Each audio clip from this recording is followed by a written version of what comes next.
certain levels of initiation through which you leave dimensionalized reality. Okay, so this is called the Beta Hova Key.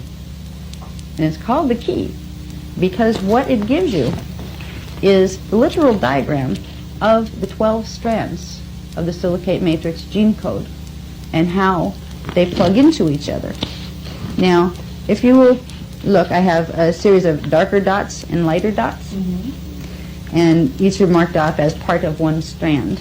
Now, the darker dots represent the magnetic heli in that strand, and it contains 12 base codes.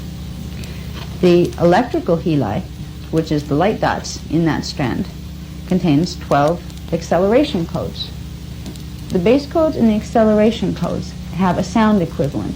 They are both subtones, and when they combine, they form a full tone. So if you combine the 12 and 12, you have 24 pieces right now, you combine them, you end up with 12 full tones. Now, what's really fun, I love this part for some reason, I think I've probably been working on it for many incarnations. When the tones are combined, so you have your base codes, which are a bass tone, and you have your acceleration codes, which are an overtone. You combine a bass tone and an overtone, you get a resonant tone. There's your full tone. Now, those full tones were represented in many of our ancient teachings.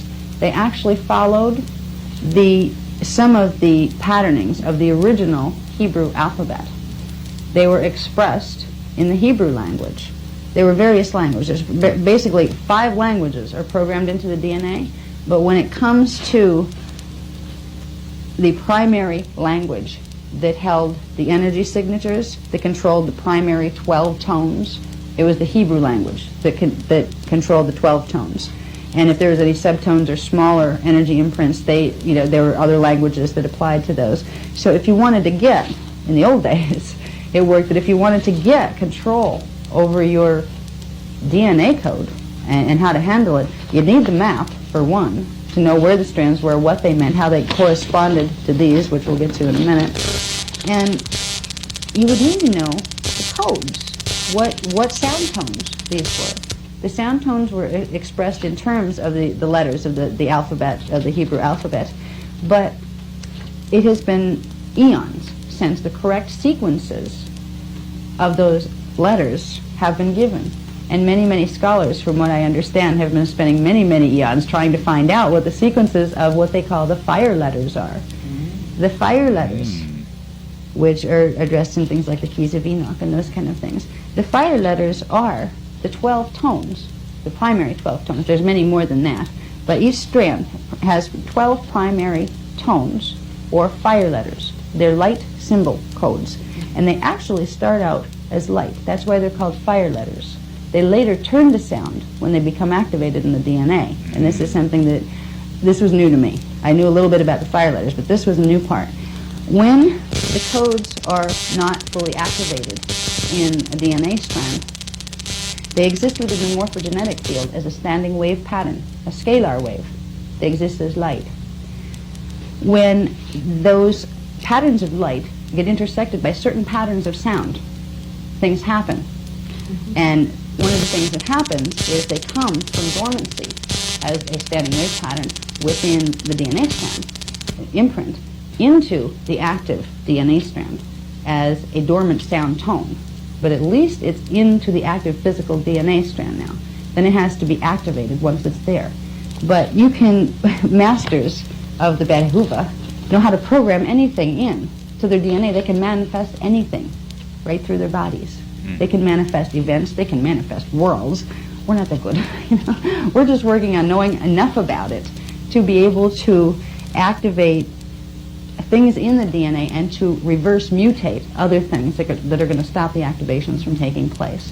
The reason it's so important right now is because we are entering a time acceleration. There's a condition called molecular compaction that the body will experience if it does not accelerate its particle pulsation rhythm. There's one way to accelerate the body's particle pulsation rhythm high enough to not have any negative effects from this time acceleration, and that is to activate the DNA to a 4.5 strand level accretion. That means 4.5 strands need to activate. we're still roaming around thinking we have two, that's it. So it's important that we begin to understand the structure. It's not just, oh, gee, maybe I'll play with my DNA tonight. There is a real reason for it. Now, we're not all going to fall over and die from molecular compaction. It doesn't exactly work that way. It's much more subtle. Molecular compaction occurs because during the next 18 years, there are numerous things happening, which I'm not going to get heavily into in this tape, but there are increased interdimensional scalar wave patterns moving into the Earth's grid. There are interdimensional electromagnetic wave patterns that... I'm guessing this is pretty old. And the stuff she's talking about resonates with right now. That's crazy, y'all. It's not used to having. We are going to get infusions of D4, D5, D6, 7, 8, and 9 frequency into the Earth's grid and into the Earth's crust and its core and our bioenergetic fields between now and 2017. If your morphogenetic field, because it's blocked by not having the right codes to allow it to expand to hold those frequencies will push in on the crystalline lattice work of the blueprint that your body is built on. And it will begin to poke holes in it, just as if you had a glass in your hand and you squeezed it too tight. The frequencies coming in become pressure on the crystalline lattice work of the body. And after a certain point, it will begin to, and like I said, it's not right away. It's not you're going to fall over and get a horrible disease tomorrow or anything. It will be a progressive acceleration of the aging and deterioration process. That's what will come of it. And it will affect everyone differently. It depends on where your DNA is. If you're of a higher resonating code and you're able to expand and take in more of those scalar wave patterns, you won't show much of the results. Some people will be able to use it to actually activate higher strands, where they're actually get younger. They'll be in better health. But others will get stuck within the lower DNA strand counts, and the first effects would be, they said, within the bone structure. You would begin to get weakness in bone and teeth and that kind of thing. And the next would be within the immune system. And they didn't tell me after that, what would be the results. That's enough, and I've already experienced some of it myself. I've had experiences of being exposed through my experiences with the Guardians, being taken places, I've been taken through portals, so I know what it feels like. That's scalar wave exposure. And I have had things like teeth break right after. Just break for no reason. So it does happen. I'm not an example of what will happen to everybody because I've been on the extreme course because I've been taken all over the place and really exposed to interdimensional frequencies. But this is something that's worth thinking about, not getting real scared about, oh my God, it's going to, I'm going to die of molecular compaction. There are worse things that could happen because as long as you can just get out of your body and, go on to the next level when you cross over. But we can actually learn to use this increase of energy that's coming to our planet to improve our condition rather than to let it tear us down.